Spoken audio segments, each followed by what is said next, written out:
यानंतर मी या विचारांच्या आपली भूमिका मांडण्यासाठी बोलवते वंचित बहुजन आघाडीचे आमचे इथल्या मुस्लिम समुदायाचा आवाज बुलंद करणारे आणि संविधानिक भूमिकांना तितक्याच ताकदीने पुढे नेणारे आदरणीय फारुख भाई अहमद पकडायला सरकारने हे दिले 600 टीआर काढले बातमी आज नाही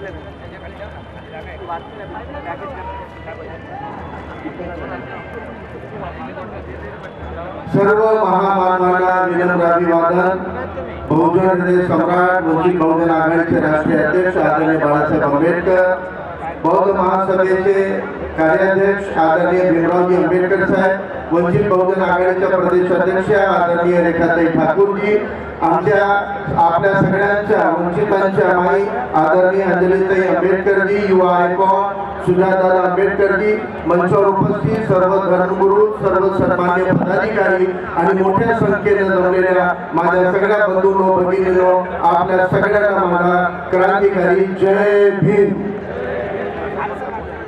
आज आपण संविधान सन्मान सभेसाठी जमलेलो आहोत। वेळेचा अभाव आहे, आपल्या सगळ्यांना आदरणीय साहेबांना आणि विचारमंचाला ऐकायचं आहे। कमी वेळेमध्ये काही गंभीर बाबी आहेत, त्या बाबी आपल्या समोर मांडण्याचा मी प्रयत्न करतो। या सभेचं नाव आपण संविधान सन्मान सभा ठेवलेलं आहे। आता ज्या ज्या महामानवांना आपण अभिवादन करत आहोत त्या सर्व महामानवांनी आपल्याला या देशामध्ये हजारो वर्षाच्या गुलामगिरीच्या बेड्यातून जगण्याचा अधिकार दिला, परंतु बाबासाहेबांच्या संघर्षाचं प्रतीक हे आहे की बाबासाहेब आंबेडकरांनी आपल्याला फक्त जगण्याचं नव्हे तर सन्मानाने जगण्याचा अधिकार दिला।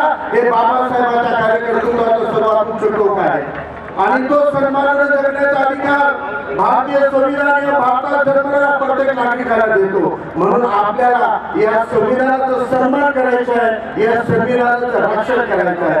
आज जेव्हा आपण संविधानाच्या बाबतीमध्ये बोलतो, इथं माझ्या एका सहकार्याने सांगितलं की हातामध्ये लाल डोरी नाचवणं म्हणजे संविधानाचा सन्मान नाही आहे, कारण आमचं संविधान हा संविधानाच्या मूल्यामध्ये आहे, संविधानाच्या पुस्तकामध्ये नाही आहे। आम्ही पोथीनिष्ठ नाही तर मूल्यनिष्ठ आहोत आणि या संविधानाने दिलेल्या सन्मानाने जगण्याच्या प्रत्येक स्वातंत्र्याच्या मूल्यासाठी, त्याच्या संरक्षणासाठी आम्ही हे संविधान सन्मान सभा घेतलेली आहे। आज इथे सांगण्यात आलं मुस्लिम समाजाचं प्रतिनिधित्व वंचित बहुजन आघाडीमध्ये काम करणारा एक प्रतिनिधी म्हणून वंचित बहुजन आघाडीमध्ये मी काम करत आहे आणि मुस्लिम समाजाशी निगडीत काही बाबी आज या राज्यामध्ये आपण बघत आहोत की जागोजागी मुसलमानांच्या मॉब लिंचिंग होत आहे, मुस्लिमांच्या बाबतीमध्ये गैरसमज निर्माण करण्यात येत आहे, मुस्लिमांच्या बाबतीमध्ये द्वेष पेरण्यात येत आहे।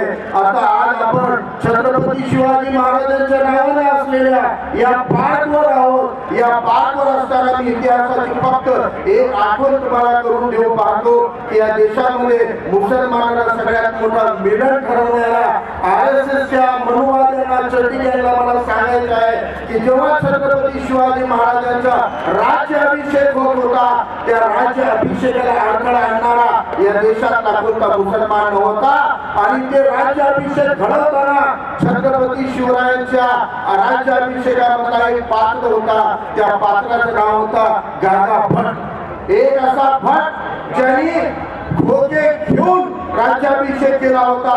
आज महाराष्ट्रामध्ये अजून एक भट आलेला आहे, तो खोके घेत नाही, खोके देऊन सरकार पाडतो आणि पक्ष फोडतो, घराघरामध्ये भांडण लावतो। छत्रपती शिवरायांच्या एकूण कारकिर्दीमध्ये स्वराज्याची संकल्पना आणि बाबासाहेबांच्या समतेची संकल्पना जोडल्यावर संविधान भेटतो आणि या संविधानाचा सन्मान करताना मुसलमानांच्या बाबतीमध्ये आज बोलताना हे चड्डी गँगचे लोक आता मुसलमान शब्द वापरत नाही, जेहादी म्हणतात। कोणत्याही मुसलमानाला संबोधित करताना जेहादी म्हणतात, गैरसमज निर्माण करतात। आजच्या या भटाचे 3 प्रवक्ते आहेत, एक टोपीचंद नावाचा आहे, तो काय सांगतो की मुसलमानांसाठी भारत हा युद्धाची भूमी आहे, भारत ही युद्धाची भूमी आहे। तो सांगतोय की इस्लाम मध्ये याला दारुल हरम म्हणलेलं आहे। मी त्या मूर्खाला सांगू पाहतोय की मुसलमानांच्या आणि इस्लामचा मूळ ग्रंथ कुराण आहे आणि कुराण मध्ये आणि पैगंबर साहेबांची जीवनी हदीस आहे. कुराण आणि हदीस मध्ये दारुल इस्लाम दारुल हराम नावाची कोणतीही संकल्पना नाही. ती पुढे 8व्या शतकामध्ये युरोपमध्ये इस्लामचा विस्तार होताना एक स्कूल ऑफ थॉट न काढलेला कन्सेप्ट आहे आणि तोही कन्सेप्ट या भारताच्या भूमीला दारुल हराम म्हणत नाही. दारुल इस्लाम कोणता देश ज्या देशामध्ये 100% शरीयत लागू अशा देशाला दारुल इस्लाम म्हणतात आणि दारुल हराम असा देश ज्या देशात राहणाऱ्या मुसलमानांना जे फंडामेंटल प्रेयर आहे जे त्यांच्या उपासनेची पद्धत आहे ती करण्यापासून जर रोखल्या जात असेल तर त्या देशाला दारुल हराम म्हणतात. आणि चड्डी गँगवालो या भारताच्या संविधानामध्ये विश्वरत्न डॉक्टर बाबासाहेब आंबेडकरांनी मुसलमानांनाच नव्हे तर सर्व धर्मीयांना त्यांच्या उपासनेचं पूर्ण स्वातंत्र्य दिलेलं आहे. म्हणून भारत भूमी दारुल इस्लाम नाही आणि दारुल हराम पण नाही. ही भारताची भूमी दारुल अमन आहे आणि म्हणून या देशाचं अमन कायम ठेवणे, शांती कायम ठेवणे, भाईचारा ठेवणे, सर्व धर्मांशी चांगला संवाद ठेवणे ही जबाबदारी मुसलमान त्याला निभावत आहे. आज इथे आले होताना मुसलमान प्रतिकार करत नाही, प्रतिशोध घेत नाही. अशा परिस्थितीमध्ये मुसलमानांना बदनाम करण्यासाठी गट कारस्थान करत असतात. मी मुसलमानांना सांगू पाहतोय गट लक्षात घ्या. काश्मीर मधल्या एका हजरतबल दर्गाच्या प्रार्थना स्थळावर अशोक स्तंभाच्या प्रतिकाराची विटंबना झाली. त्या प्रकरणाची खोल माहिती घ्या बांधवांनो. त्या वक्फ बोर्डाचा जो चेअरमन होता तो बीजेपीचा होता. जाणीवपूर्वक अशा ठिकाणी ती पाठी लावली होती. पण तरी मला त्यांना सांगायचं आहे अशोक स्तंभ एका रंगाबिलाचा फोटो नाही आहे. अशोक स्तंभ भारताचा प्रतीक आहे, राष्ट्राचा प्रतीक आहे आणि सम्राट अशोकाचा प्रतीक आहे. हजारो कोट्यावधी लोकांच्या आस्थेचं प्रतीक आहे. आणि कोणाची आस्था एक मुसलमान कधी दुखू शकत नाही. इतरांच्या आस्थेचं संरक्षण हे आपल्या आस्थेचं संरक्षण हे शिकवणारा इस्लाम मानणारा सच्चा मुसलमान विटंबना करू शकत नाही. जे करतील त्यांना या भारतीय संविधानाच्या कायद्यानुसार कठोर कारवाई झाली पाहिजे. 370 नंतर अलगाववादी संपले म्हणणाऱ्या तळीपार काय कारवाई केला? फासावर लटकायला पाहिजे होता. राष्ट्रद्रोहाचा कळद्रोह खटला दाखवायला पाहिजे होता. केलेला नाही आहे. शेवटी वेळ संपलेली आहे. पण दोन गोष्टी सांगू पाहतोय की आज आपल्या पूर्ण जगामध्ये कुठेही जिहाद करणारा दारुल हराम दारुल इस्लाम सुद्धा 2021 पासून संपलेला आहे. जागतिक कायदे झाले, मानवाधिकाराचे कायदे झाले, इकॉनॉमिकल ट्रेड याचे कायदे झालेले आहेत. आज सौदी अरब सुद्धा 2021 नंतर लिबरल लॉ फॉलो करतोय. आज या देशामध्ये ज्या पद्धतीनं भारतीय संविधानानं सन्मानानं जगण्याचा अधिकार दिला तो अधिकार सर्व जगासाठी महत्वाचा अधिकार बनलेला आहे. शेवटचं एक अपील करायची आहे. संविधानाचा सन्मान म्हणजे फक्त पुस्तकाचं नाही तर तसं मूल्याचं करायचं आहे. तसं संविधानाची रक्षा म्हणजे संवैधानिक संस्थेची रक्षा करायची आहे. आज मला एक सांगायचं आहे कोर्ट असो, पोलीस असो, सीबीआय, ईडी असो, प्रत्येक संवैधानिक संस्थेवर एक चड्डी गैंग वाले कीमत के कीड़े की तरह लगे हुए हैं. इसलिए हमको इन संस्थाओं की रक्षा करना जरूरी है और इन संस्थाओं की रक्षा करना है तो आपको चुनाव की राजनीति और वोटिंग के अधिकार को इस्तेमाल करना पड़ेगा.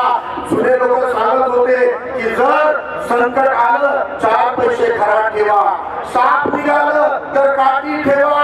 आज मी मुस्लिम समाजाला, ओबीसी समाजाला सांगू पाहतोय संकट येणार आहे. चड्डी गँग संकट आणणारच आहे. आपल्या गावात, आपल्या शहरात, आपल्या जिल्ह्यामध्ये लाठी काठी नाही ठेवली तरी जमेल. पण प्रत्येक नगर परिषद नगर आघाडीचे 5 नगरसेवक निवडून आणा. हे तुमच्या संरक्षणाचं संवैधानिक संरक्षण करण्याच्या जबाबदारी घेतील. ज्या गावामध्ये आपल्या संवैधानिक अधिकाराची रक्षा हवी त्या गावामध्ये वंचितचे कार्यकर्ते निवडून आले पाहिजे. हे तुमची जबाबदारी आहे. लक्षात घ्या. बर्थ सर्टिफिकेटच्या नावानं मुसलमानांचे नाव वोटर लिस्ट मध्ये पाहताय, एनआरसी करून पाहताय. मी या चड्डी गँगला सांगू पाहतोय अरे बर्थ का प्रमाण पत्र क्यों बनाते हो?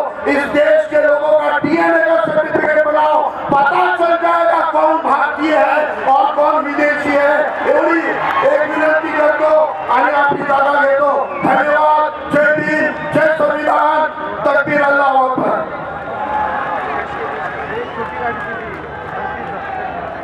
धन्यवाद सर. अतिशय बुलंद